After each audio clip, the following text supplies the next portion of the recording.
السلام عليكم ورحمة الله. الحمد لله نحمده ونستعينه ونستغفره ونعوذ بالله من شرور أنفسنا من يهد الله فلا مضل له ومن يضلله فلا هادي له ونشهد أن لا إله إلا الله وأن محمدا عبده ورسوله صلى الله عليه وعلى آله وصحبه وبارك وسلم. قال الله تعالى في كلامه المجيد وفرقانه الحميد: إن الله اشترى من المؤمنين أنفسهم وأموالهم بأن لهم الجنة. وقال الله تعالى في كلامه المجيد: التائبون العابدون الحامدون السائحون الراكعون الساجدون الآمرون بالمعروف والناهون عن المنكر والحافظون لحدود الله وبشر المؤمنين.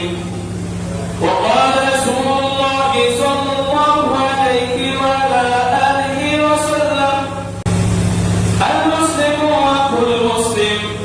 وقال رسول الله صلى الله عليه وسلم: كل بني آدم خطأ.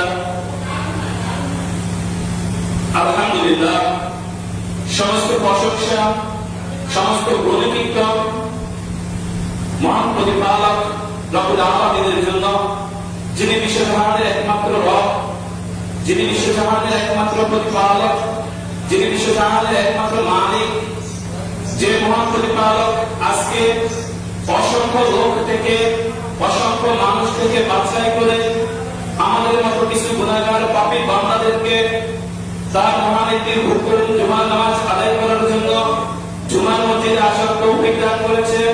সেজন্য আমরা সকলেই অন্তরের অন্তঃস্থল থেকে, হৃদয়ের গভীর থেকে আল্লাহ সুবহানাহু ওয়া তাআলার দরবারে শুকরিয়া আদায় করি। সকলেই বলি আলহামদুলিল্লাহ। দুরূদ সালাম প্রেরণ করে মানবতার মুক্তিদূত সাইয়্যিদুল মুরসালিন খাতামুন নবীন, মানবতার মহান শিক্ষক, মানবতার মহান আদর্শ মুহাম্মদ সাল্লাল্লাহু আলাইহি ওয়াসাল্লামের প্রতি সকলেই বলি সাল্লাল্লাহু আলাইহি ওয়াসাল্লাম। সম্মানিত হাজিরিন, আমার প্রান্তীয় মুসলিম ভাই ও বোনেরা, উপস্থিত সম্মানিত মুসলিয়ান ইকরাম, আমি পবিত্র কোরআনুল কারীম থেকে কয়েকখানা আয়াত আপনাদের সামনে পেশ করেছি এবং রাসূল সাল্লাল্লাহু আলাইহি ওয়াসাল্লামের অসংখ্য হাদিস থেকে আপনাদের সামনে কয়েকটি হাদিস উপস্থাপন করেছি। আল্লাহ সুবহানাহু ওয়া তাআলা পবিত্র কোরআনুল কারীমের মধ্যে বলেন: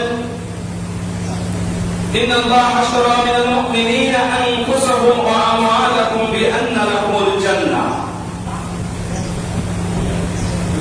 নিশ্চয় আল্লাহ সুবহানাহু ওয়া তাআলা মুমিনদের জান মাল ক্রয় করে নিয়েছেন, মুমিনদের জান এবং মাল কিনে নিয়েছেন জান্নাতের বিনিময়ে। সম্মানিত হাজিরিন, আল্লাহ সুবহানাহু ওয়া তাআলা কাদের জান মাল ক্রয় করে নিয়েছেন?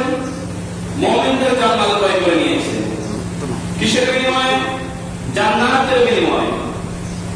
তো যে মহান প্রতিপালক, যে মহান রব্বুল আলামিন জান্নাতের বিনিময়ে মুমিনদের জান মাল ক্রয় করে নিয়েছেন, সে মুমিনদের আদর্শ কেমন হবে, সে মুমিনদের সিফাত গুণ কেমন হবে, সে মুমিনরা কিসের বৈশিষ্ট্যের অধিকারী হতে হবে, এই বিষয়টি কি আমাদের জানা জরুরি নয়? আপনি যদি বাজারে যান কোনো একটা বিষয় কেনার জন্য বা কোনো একটা বস্তু কেনার জন্য, আপনি সবসময় খুঁজবেন যে ভালো বস্তু কোনটা, আমি ওটাই কিনবো। তো আল্লাহ সুবহানাহু ওয়া তাআলা মুমিনদের থেকে তাদের জান্নাত ক্রয় করবেন। আল্লাহ সুবহানাহু ওয়া তাআলা সবথেকে ভালো খাঁটি মুমিন যারা, তাদের জান্নাত ক্রয় করবেন। এই খাঁটি মুমিনদের কিছু বৈশিষ্ট্য আছে, কিছু গুণ আছে। সেই গুণগুলোর বিষয়ে আপনাদের সামনে আজকে সংক্ষিপ্তভাবে কথা বলার চেষ্টা করবো ইনশাআল্লাহ। আল্লাহ সুবহানাহু ওয়া তাআলা পবিত্র কোরআনুল কারীমের মধ্যে বলেন, আত-তাইবুনা, তাদের প্রধান বৈশিষ্ট্য হচ্ছে তারা তওবাকারী। তারা যদি কখনো কোনো পাপ করে থাকে তখন সাথে সাথে তারা তওবা করে, আল্লাহ সুবহানাহু ওয়া তাআলার কাছে ক্ষমা প্রার্থনা করে। ও ভাই, আমরা কি পাপ করি না?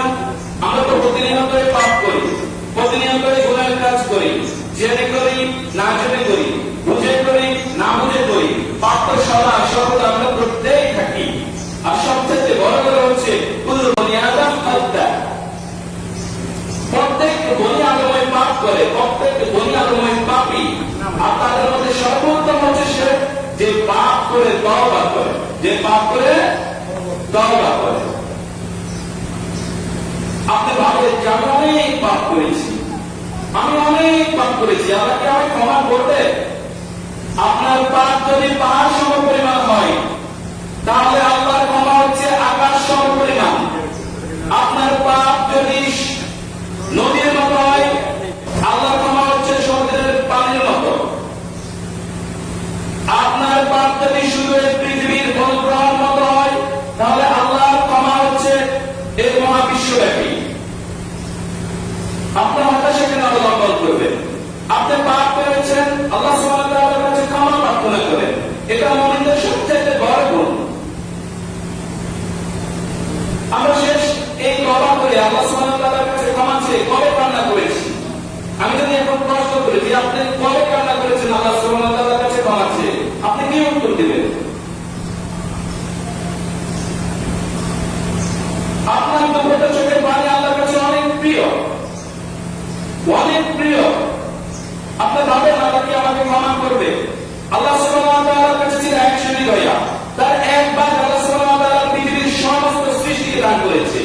এই একবার দয়া পেয়ে, এই একবার দয়া পেয়ে খালি তার বাচ্চাকে চাপে, এই একবার দয়া করে মা তার সন্তানকে স্তনপান করায়, এই একবার দয়া পেয়ে বাবা তার সন্তানের সর্বপ্রকার দায়িত্ব পালন করে, এই একবার দয়া পেয়ে সৃষ্টির সকল সৃষ্টির মধ্যে যত জীব আছে সকলেই তাদের সন্তানদের প্রতি, তাদের বাচ্চাদের প্রতি আদর, সোহাগ, ভালোবাসা, স্নেহ, এ শুধু একবার দয়ার কারণে।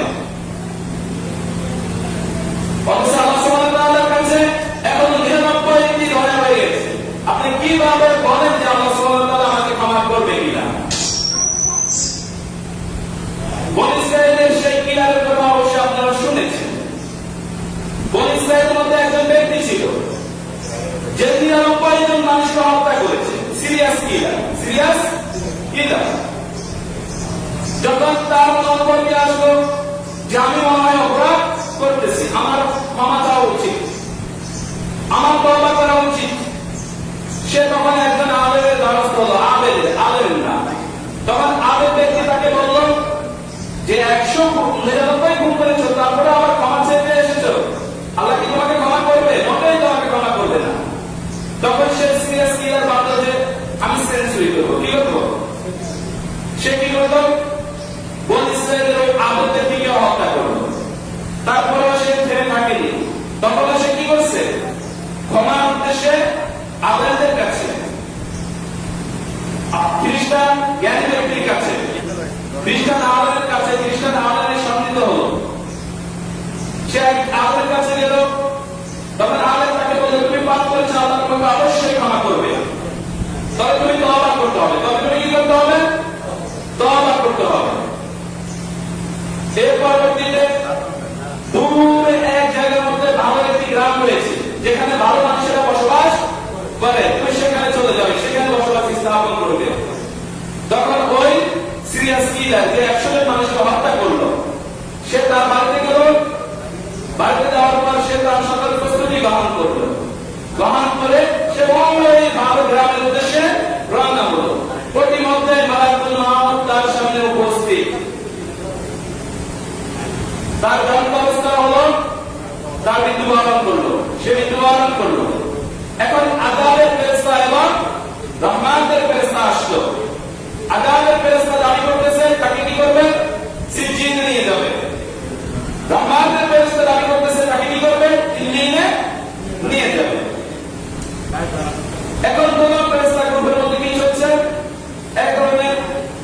বারবার চলছে। তখন আল্লাহ সুবহানাহু ওয়া তাআলার কাছে এই বিষয়ে ফয়সালা চাওয়া হলো। আল্লাহ সুবহানাহু ওয়া তাআলা তখন ফয়সালা দিলেন যে ওই ব্যক্তিটি জায়গা পিতা দিয়ে মাপো, সে যদি ভালো দিক থেকে অর্থাৎ ভালো গ্রামের দিক থেকে কি করে অগ্রগামী হয়, তাহলে তাকে রহমতের ফেরেশতা গ্রহণ করবে। আর যদি খারাপের গ্রামের দিকে অগ্রগামী হয়, বেশি হয়, তাহলে তাকে কে আযাবের ফেরেশতারা গ্রহণ করবে।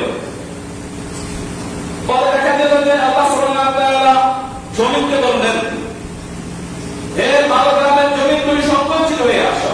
সংকুচিত হয়ে গেল, দেখা যাচ্ছে যে ওই আল্লাহর নসিহত করেন, তাহলে আল্লাহ আপনাকে ক্ষমা করবে। এখানে তওবার জন্য 4টি শর্ত রয়েছে। কয়টি শর্ত? সর্বপ্রথম শর্ত হচ্ছে পাপ কাজ থেকে বিরত থাকা, খারাপ কাজ মন্দ কাজ থেকে বিরত থাকা। দ্বিতীয় যে শর্তটি তা হচ্ছে মন্দ কাজের জন্য, আমি যে পাপ করেছি সেই কাজের জন্য অনুতপ্ত হওয়া, অনুতপ্ত হওয়া, সংকুচিত হওয়া, লজ্জিত হওয়া। 3 নম্বর যে শর্তটি তা হচ্ছে কি, আমি আর কখনো এই পাপ কাজের সাথে, এই খারাপ কাজের সাথে সামঞ্জস্য হব না, তার সাথে সম্পর্ক রাখবো না, আমি আর কখনো এই পাপ করবো না, এ বলে দৃঢ় প্রতিজ্ঞা করা, অঙ্গীকার করা, ওয়াদা করা। আর চতুর্থ যে শর্তটি, এটা হচ্ছে বান্দার সাথে সম্পর্কিত। কার সাথে? আপনি একজন আল্লাহ গোলামকে কুরুচিপূর্ণ ভাষায় কথা বললেন, তার গীবত করলেন, তার শিকার করলেন, তাকে গালি দিলেন, তার সম্পদ হরণ করলেন, তার উপর জুলুম করলেন, বা দেখা যাচ্ছে আরো নানান পাপ কাজে লিপ্ত হলেন, তাহলে এটা হচ্ছে বান্দার সাথে সম্পর্কিত। আপনি এই ক্ষেত্রে বান্দার কাছ থেকে ক্ষমা নিতে হবে। যে ব্যক্তির সাথে আপনার পাপ কাজ হয়েছে, যার উপর আপনি জুলুম করেছেন, যার নামে আপনি গীবত করেছেন, তার কাছ থেকে ক্ষমা চেয়ে নিতে হবে। তাহলে এই তওবার 4টি শর্ত যদি আমরা পূরণ করি, তাহলে আল্লাহ সুবহানাহু ওয়া তাআলা অবশ্যই আমাদের তওবা কবুল করবেন। তাহলে আমরা বুঝতে পারলাম মুমিনদের বৈশিষ্ট্যের মধ্যে একটি বৈশিষ্ট্য হলো তারা কি তওবা করে, তারা তওবা করে। এরপর তাদের যে বৈশিষ্ট্যটা হচ্ছে আল-আবিদুন আল-হামিদুন, তারা আল্লাহ সুবহানাহু ওয়া তাআলার ইবাদতকারী এবং আল্লাহ সুবহানাহু ওয়া তাআলার প্রশংসাকারী। তারা সদা সর্বদা হাঁটতে, চলতে, ঘুমাতে সব সময় তারা আল্লাহর ইবাদতে মশগুল থাকে। আপনি বললেন হাঁটতে চলতে বুঝলাম, তবে ঘুমিয়ে ইবাদত হয় কিভাবে? ঘুমিয়ে ইবাদত হয় কিভাবে? ঘুমিয়ে ইবাদত হয় যদি আমরা সালাতুল ইশা আদায় করে ঘুমানোর আগ দিয়ে আয়াতুল কুরসি পড়ি, যদি আমরা সারকুল করে ঘুমাই, যদি আমরা ঘুমানোর আগে দোয়া করি আল্লাহুম্মা বিসমিকা আমুতু ওয়া আহইয়া, এই দোয়া করে আমরা যখন ঘুমাবো তখন আমাদের পুরো ঘুমটাই ইবাদতে কেটে যাবে। কিসে কেটে যাবে? তাহলে ঘুমিয়েও ইবাদত হয়। এখন আমাদের মধ্যে অনেকেরই ইবাদত কেন্দ্রিক একটি চিন্তা ভাবনা হচ্ছে, ইবাদত হচ্ছে নামাজ পড়া, রোজা রাখা, সমাজে একটা আওয়াজ করা, সমাজে একটা জাকাত দেওয়া, ইবাদত কমপ্লিট, ইবাদত কমপ্লিট। আসলে না, এটা ইবাদত নাই। মানুষের দোলনা থেকে কবর পর্যন্ত, আমি আবারও বলছি, মানুষের দোলনা থেকে কবর পর্যন্ত প্রত্যেকটা ক্ষেত্রে ইবাদত। মানুষের ব্যক্তিগত জীবনে, পারিবারিক জীবনে, সামাজিক জীবনে, আন্তর্জাতিক জীবনে, পররাষ্ট্রিক কূটনীতিক জীবনেও রাসূল সাল্লাল্লাহু আলাইহি সাল্লামের সুন্নাহ পদ্ধতি অবলম্বন করা, আল্লাহ সুবহানাহু ওয়া তাআলার বিধানের অনুসরণ করে রাসূল সাল্লাল্লাহু আলাইহি সাল্লামের নীতি অবলম্বন করে চলাই হচ্ছে ইবাদত। চলাই হচ্ছে কি? ইবাদত। ইবাদত ছিল মসজিদে আসলাম, নামাজ পড়লাম, নামাজ শেষে বাইরে গেলাম, আর দুনিয়াবি কাজ করলাম, এটা ইবাদত না। আপনি একটা কাজ করবেন, কাজের শুরুতে বিসমিল্লাহ বলেন, মনে মনে জিকির করতে থাকেন, এটা আপনার ইবাদত। আপনি টয়লেটে গেছেন, টয়লেটে যাওয়ার সময় আপনি বলেন আল্লাহুম্মা ইন্নী আউযু বিকা মিনাল খুবুসি ওয়াল খাবায়েস। আপনি টয়লেটে যতক্ষণ থাকবেন ততক্ষণ আপনার ইবাদত। টয়লেট থেকে বাইরে হওয়ার পরে বলেন গুফরানাকা,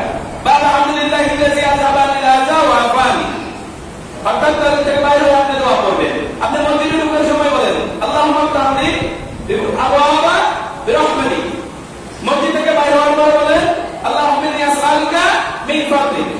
অর্থাৎ সর্বাবস্থায় যখন আপনি দোয়াগুলো করবেন, রাসূল সাল্লাল্লাহু আলাইহি ওয়াসাল্লাম যে মাসনুন দোয়াগুলো কথা আমাদের বলে দিয়েছেন, এই দোয়াগুলো আপনি সর্বাবস্থায় পাঠ করবেন তখন এই সময়গুলো, এই কাজগুলো আপনার ইবাদতে কেটে যাবে।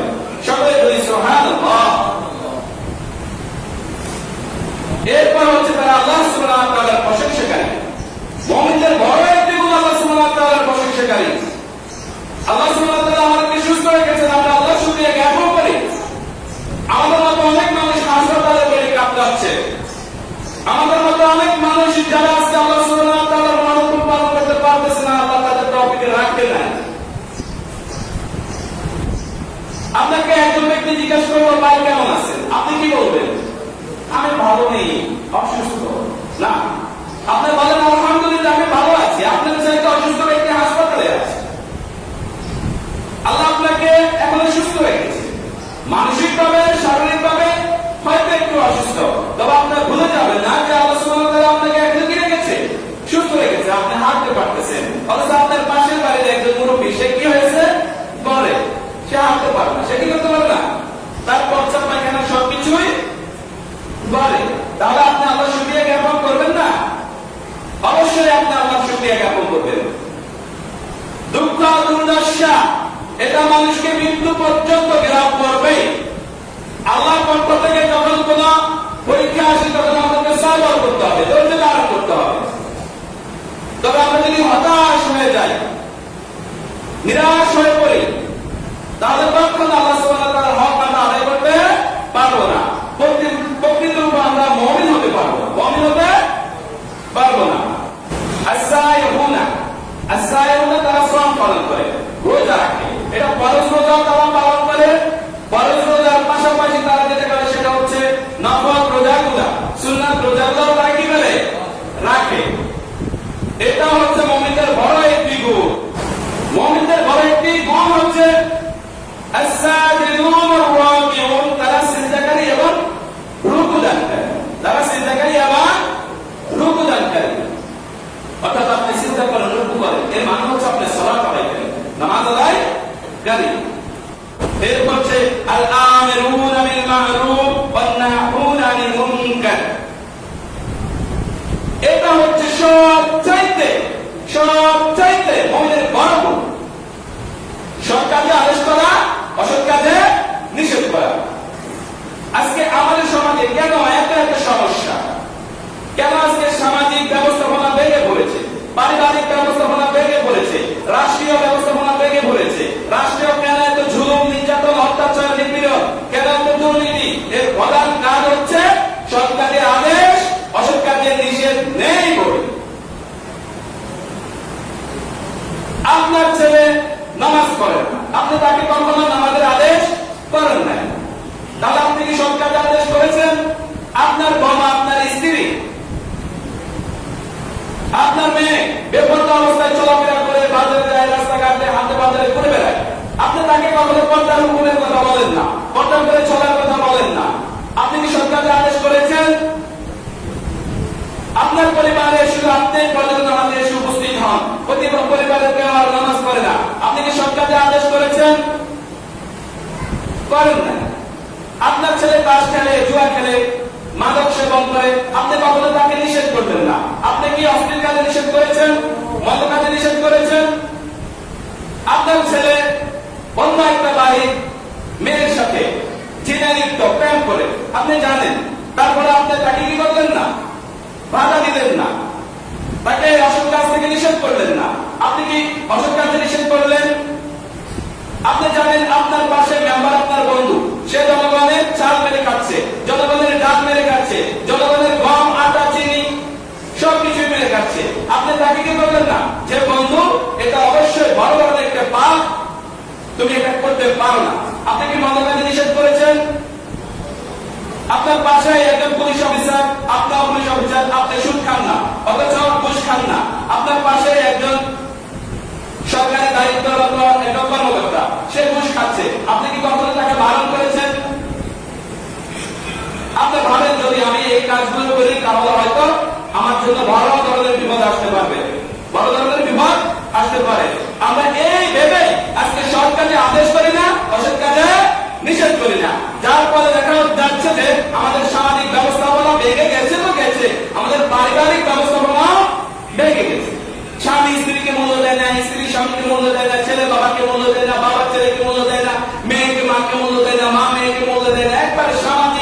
এগ্রিকালচার গেছে, পারিবারিক কৃষি কালচারও গেছে, ধ্বংস হয়ে গেছে সব। এর প্রধান কাজ হচ্ছে সৎ কাজে আদেশ, অসৎ কাজে নিষেধ না করা। উপস্থিত সম্মানিত মুসলিম ইকরাম, আল্লাহ সুবহানাহু ওয়া তাআলা আমাদেরকে এই কাজের জন্য কবুল করে নেন, সকলে বলি আমিন। এরপরে বলা হচ্ছে ওয়াল হাফিজুনা লিহুদুদিল্লাহ ওয়া বাশশিরিল মুমিনিন। ওয়াল হাফিজুনা লিহুদুদিল্লাহ, তারা আল্লাহর সীমারেখার হেফাজত করে, আল্লাহর হুদুদের হেফাজত করে, আল্লাহর হুদুদের সংরক্ষণ করে। এখানে দুটো বলা যায়। আল্লাহর হুদুদ বলতে সর্বপ্রথম হচ্ছে আল্লাহ যে বিধান দিয়েছে, আল্লাহ আমাদের জন্য যে আদেশ নিষেধ করেছে, সেই আদেশ নিষেধের পুঙ্খানুপুঙ্খানুভাবে কি করা, অনুসরণ করা, তা মেনে নেওয়া, তা গ্রহণ করা। এর মধ্যে কোনো কিছু না বাড়ানো এবং কোনো কিছু না কমানো, এটা হচ্ছে আল্লাহর হুদুদের সীমা রক্ষণ করা, হেফাজত করা। আর দ্বিতীয় যে বিষয়টি, তা হচ্ছে মুসলিম রাষ্ট্রের খিলাফার ভূমির হেফাজত করা, অর্থাৎ সীমান্ত প্রতিরক্ষা করা, সীমান্ত প্রতিরক্ষা করা। এরপর আল্লাহ সুবহানাহু ওয়া তাআলা বলেন ওয়াশিরিল মুমিনিন, হে নবী, হে দ্বীনের দায়ীগণ, হে দ্বীনের মুবাল্লিগগণ, হে সমাজের হুজুর, আপনি কি করেন? মুমিনদেরকে সুসংবাদ প্রদান করেন, মুমিনদেরকে সুসংবাদ প্রদান করেন। আমি যে কথাগুলো বলছি, এই কথাগুলো কিসের বিষয়ে বলছি? মুমিনের গুণাবলী। কিসের বিষয়ে? মুমিনের গুণাবলী। এরপর আল্লাহ সুবহানাহু ওয়া তাআলা পবিত্র কোরআনুল কারীমের অনেকটা আয়াতের মধ্যে বলেন الصابرين والصادقين والقانتين والمنفقين, তারা হবে ধৈর্যশীল, তারা হবে সবরকারী। আপনি নামাজ পড়েছেন, আল্লাহর দিকে ফিরে এসেছেন, দ্বীনি কাজের দিকে ফিরে এসেছেন, আপনি আগে দাঁড়িয়ে রাখেন না, এখন দাঁড়িয়ে রেখেছেন, আল্লাহকে ভয় করছেন। এখন আপনার সমাজের একটা লোক আপনাকে তিরস্কার করলো, কি বললো? তিরস্কার করলো, বললো যে নামাজ পড়তো না, এখন মৌলবী হয়ে গিয়েছে, হাজির হয়ে গিয়েছে। কয়েকদিন আগে খারাপ কাজ করলো, কয়েকদিন আগে এটা করলো, সেটা করলো, আপনাকে তিরস্কার করলো, আপনাকে মন্দ ভাষায় কথা বলতো। এই সময় আপনি কি করবেন? সবর করবেন, ধৈর্য ধারণ করবেন। এটা হচ্ছে মুমিনের গুণাবলী। তর্কে লিপ্ত হওয়া যাবে না, তাদের সাথে মন্দ ভাষায় কথা বলা যাবে না, আপনি সবর করতে হবে। এটাই হচ্ছে মুমিনের গুণাবলী। ওয়াসাদিকিন, এবং সদা সর্বদা সর্ব অবস্থায় যদি আপনার জেল জুলুম ফাঁসি হয়ে যায়, তারপরেও সত্য কথা বলবেন। কি কথা বলবেন? সত্য কথা বলবেন। আল্লাহ যা বলেছেন তা বলেই যাবেন, আল্লাহ রাসূল যা করতে বলেছেন তা করেই যাবেন। সত্যবাদীদের সাথে থাকবেন, সদা সর্বদা সত্য কথা বলবেন। ওয়াল কানিতিনা ওয়াল মুনফিকিন, প্রকাশ্যে এবং গোপনে দান করবেন। টাকার জন্য আপনার সমাজের একটা মেয়ের বিয়ে হচ্ছে না, আপনি টাকা দিয়ে তাকে হেল্প করেন। আপনার সমাজের একটা কল নেই অমুক বাড়িতে, তারা দূর দূরান্ত গিয়ে পানি আনে, সেখানে একটা কলের ব্যবস্থা করে দেবেন। আপনার সমাজে একটা মুসাফির খানার ব্যবস্থা করে দেবেন, দূর দূরান্ত থেকে মানুষ এসে যাতে এখানে বসবাস করতে পারে, একটা রাত যাতে তারা থাকতে পারে। আপনার এখানে মধ্যে টয়লেটের ব্যবস্থা করে দিবেন, যাতে মানুষ তাদের জরুরি হাজত পূরণ করতে পারে। অসহায় গরিব একজন মিসকিন এতিম ছেলে আপনার কাছে চেয়েছে, একজন এতিম মেয়ে আপনার কাছে সাহায্য চেয়েছে, আপনি তাদের সাহায্য করবেন। একজন বিধবা বোন আপনার কাছে সাহায্য চেয়েছে, আপনি তাদের সাহায্য করবেন। গোপনে দান করবেন, প্রকাশ্যে দান করবেন, দান করবেন, এটা মুমিনের একটি বড় গুণ। ওয়াল মুস্তাগফিরিনা বিল আসহার, এবং তারা শেষ রাতের সন্ন্যাসী। শেষ রাতের সন্ন্যাসী, সন্ন্যাসী বলতে তারা শেষ রাতে আল্লাহর দরবারে ক্ষমা প্রার্থনাকারী। তারা শেষ রাতে আল্লাহর দরবারে ক্ষমা প্রার্থনাকারী। শেষ রাতে ক্ষমা প্রার্থনার মানে কি আপনি বুঝেন? শেষ রাতে ক্ষমা প্রার্থনার মানে হচ্ছে কিয়ামুল লাইল আদায়কারী, তাহাজ্জুদ আদায়কারী। এটা মুমিনের বড় একটি গুণ। সত্য বলতে পাঁচ ওয়াক্ত সালাত যতটা সহজ, তার চাইতে বড় কঠিন হচ্ছে কি করা? কিয়ামুল লাইল আদায় করা। আমাদের রূহকে হারাম করে আল্লাহর দরবারে দাঁড়িয়ে তার কাছে কান্নাকাটি করে ক্ষমা চেয়ে নেওয়ার গুরুত্বপূর্ণ একটি মাধ্যম হচ্ছে কিয়ামুল লাইল। কিয়ামুল লাইল। আল্লাহ সুবহানাহু ওয়া তাআলা আমাদেরকে এই গুণের অধিকারী হওয়ার তৌফিক দান করুক, সবাই বলি আমিন। এরপর আল্লাহ সুবহানাহু ওয়া তাআলা পবিত্র কোরআনুল কারীমের মধ্যে অন্য একটি আয়াতের মধ্যে বলেন, ক্বাদ আফলাহাল মুমিনুন, মুমিনরা সফল কাম হয়ে গেছে। মুমিনরা কি হয়ে গিয়েছে? সফলকাম হয়ে গিয়েছে। আল্লাযীনা হুম ফী সালাতিহিম খাশিউন, যারা তাদের সালাতের প্রতি বিনয়ী, যারা তাদের নামাজের প্রতি বিনয়ী। আজকে দেখা যাচ্ছে আমরা সালাত আদায় করি, আমরা নামাজ পড়ি, অথচ দেখা যাচ্ছে আমাদের নামাজ, আমাদের সালাত এখানেও আমরা কি করি? ব্যবসায়ের হিসাব নিয়ে ব্যস্ত। আমাদের মন সেখানে থাকে না। পরিবার পরিজন নিয়ে ব্যস্ত, মন সেখানে থাকে না। হাট বাজার রাস্তাঘাট এই সালাতের ভিতরে আমাদের মনে পড়ে। অর্থাৎ শয়তান আমাদেরকে কি করতেছে? ওয়াসওয়াসা দিচ্ছে। আমাদের সালাতে আমরা মনোযোগী হতে পারিনি, সালাতে আমরা বিনয়ী হতে পারিনি, সালাতে আমরা বিনয় সন্তুষ্ট হতে পারিনি। যদি আমরা মুমিন হতে হয় তাহলে আল্লাহ সুবহানাহু ওয়া তাআলা বলেন আল্লাযীনা হুম ফী সালাতিহিম খাশিউন, মুমিনদের একটি বড় গুণ হচ্ছে তারা সালাতে বিনয়ী। নামাজ যখন তারা আদায় করে তখন তারা সেখানে বিনয় সন্তুষ্ট থাকে। আজকে একটা কথা না বললে নয়, আল্লাহ সুবহানাহু ওয়া তাআলা পবিত্র কোরআনের কারিমের একটি আয়াতের মধ্যে বলেন ইন্নাস সালাতা তানহা আনিল ফাহশাই ওয়াল মুনকার, নিশ্চয়ই সালাত, নিশ্চয়ই সালাত, নিশ্চয়ই নামাজ সকল প্রকার মন্দ ফাহিশা কাজ থেকে কি করে? দূরে রাখে। এখন আমরা কি ফাহিশা কাজ থেকে দূরে হতে পেরেছি? আমরা কি খারাপ মন্দ কাজ থেকে বিরত থাকতে পেরেছি? যদি না পারি তাহলে আমাদের কি সালাত হচ্ছে? অবশ্যই আল্লাহর কথা সত্য। আল্লাহ বলছে ইন্নাস সালাতা তানহা আনিল ফাহশাই ওয়াল মুনকার, নিশ্চয় সালাত, নিশ্চয় নামাজ সকল প্রকার মন্দ অশ্লীল খারাপ কাজ থেকে কি করে? বিরত রাখে। এখন আমরা কি বিরত থাকতে পারতেছি? আমরা কি সুদ ঘুষ হারাম এগুলা থেকে বিরত থাকতে পেরেছি? আমরা কি মদ জুয়া জিনা এগুলা থেকে বিরত থাকতে পেরেছি? যদি এগুলা থেকে বিরত থাকতে পারি, যদি আল্লাহর হুকুমকে পুরোপুরি ভাবে মেনে নিতে পারি, তাহলে আলহামদুলিল্লাহ সকলে আল্লাহর শুকরিয়া জ্ঞাপন করব। আর যদি মেনে নিতে না পারি, যদি আমার মধ্যে এই বিষয়গুলো এখনো পুরোপুরি হয় নাই, তাহলে অবশ্যই আমাদের বেশি বেশি করে ইস্তেগফার করা দরকার, তওবা করা দরকার। সম্মানিত হাজিরিন, এরপর আল্লাহ সুবহানাহু ওয়া তাআলা পবিত্র কোরআনের মধ্যে বলেন ওয়াল্লাযীনা হুম আনিল লাগwi মুরিদুন, তারা মারাত্মক অযথা কথা কর্ম থেকে বিরত থাকে, তারা অযথা কথা থেকে বিরত থাকে, অনর্থক কথাবার্তা থেকে তারা কি করে? বিরত থাকে।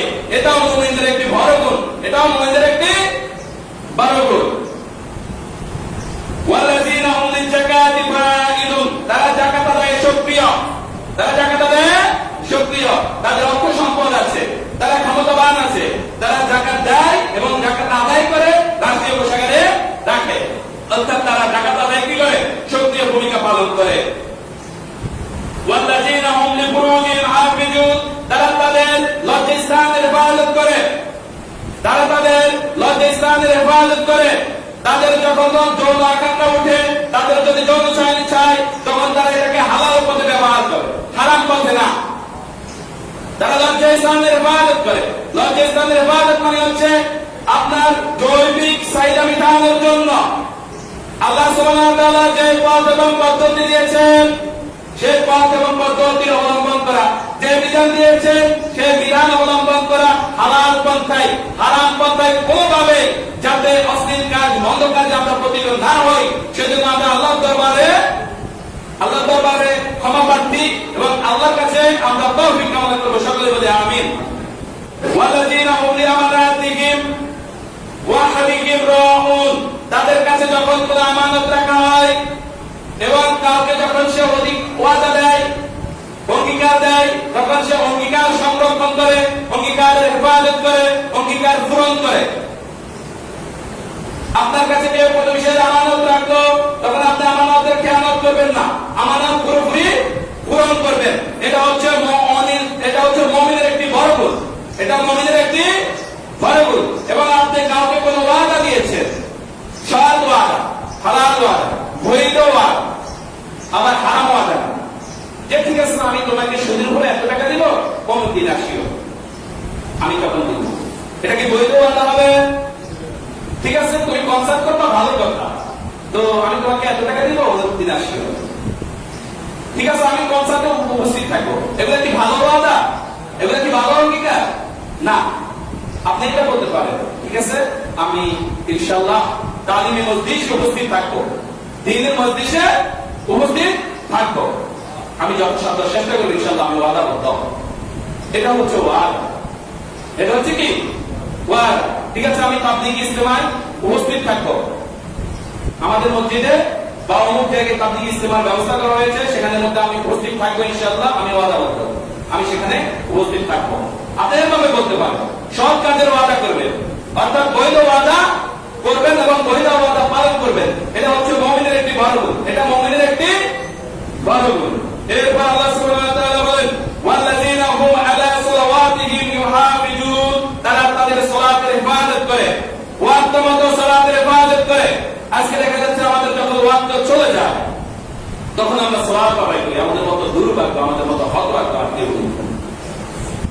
আমরা আল্লাহ সুবহানাহু ওয়া তাআলার বিধানের উপর অন্য বিধানকে প্রাধান্য দিচ্ছি, অন্যের মতকে প্রাধান্য দিচ্ছি। অথচ আমাদের জন্য উচিত ছিল সালাতের অর্থ হয়েছে ওয়াক্তের প্রাথমিক অবস্থাগুলো, প্রথম যে সময়গুলো যেগুলো হয় আউয়াল ওয়াক্ত, কি ওয়াক্ত? আউয়াল ওয়াক্ত। এই সময়গুলোতে সালাত আদায় করা, আল্লাহ সুবহানাহু ওয়া তাআলার হুকুম এসেছে আমি সাথে সাথে আদায় করতাম, এটা মর্তবা বেশি নাকি আল্লাহ সুবহানাহু ওয়া তাআলার হুকুম এসেছে ঠিক আছে আদায় করব, কোনটা বেশি মর্তবা? কোনটা বেশি ফজিলত করব? আল্লাহ সুবহানাহু ওয়া তাআলা আমাদেরকে সঠিক বোঝার তৌফিক দান করুন, সকলে বলি আমিন। সঠিক মেনে চলার তৌফিক দান করুন, সকলে বলি আমিন। মুমিনদের একটি বড় বৈশিষ্ট্য হচ্ছে আল্লাহ মুমিনদের জান মাল পাই করে নিয়েছেন জান্নাতের বিনিময়ে। কিসের বিনিময়ে? জান্নাতের বিনিময়ে। তো সেই মুমিনদের একটি গুণের কথা শুনতেন না, আল্লাহ কি এমনিতেই জান্নাত দিবেন? ইন্নাল্লাহা আশতারা মিনাল মুমিনিনা আনফুসাহুম ওয়া আমওয়ালাহুম বিআন্না লাহুমুল জান্নাহ ইউকাতিলুনা ফী সাবিলিল্লাহ ওয়া ইউকতালুনা ওয়া ইউকতালুন। সেই মুমিনদের জান্নাতের বিনিময়ে কি করছে? ক্রয় করেছে জীবন এবং তাদের মাল। ইউকাতিলুনা ফী সাবিলিল্লাহ, তারা কি করে? আল্লাহর রাস্তায় কতল করে, আল্লাহর রাস্তায় যুদ্ধ করে, আল্লাহর রাস্তায় কি করে? যুদ্ধ করে।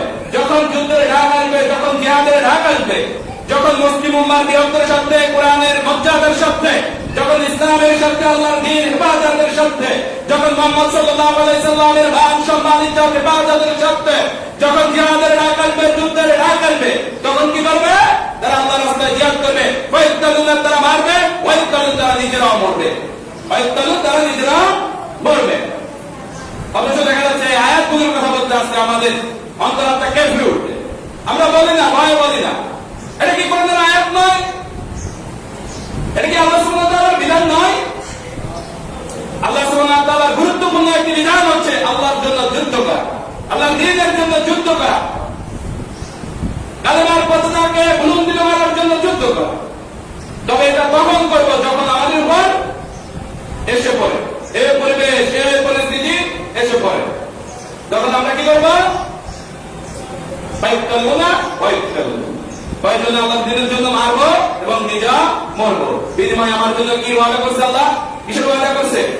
আল্লাহ সুবহানাহু ওয়া তাআলা ওয়াদা করছে কি? ইন্নাল্লাহা আশতারা মিনাল মুমিনিন আনফুসাহুম ওয়া আমওয়ালাহুম বিআন্না লাহুমুল জান্নাহ।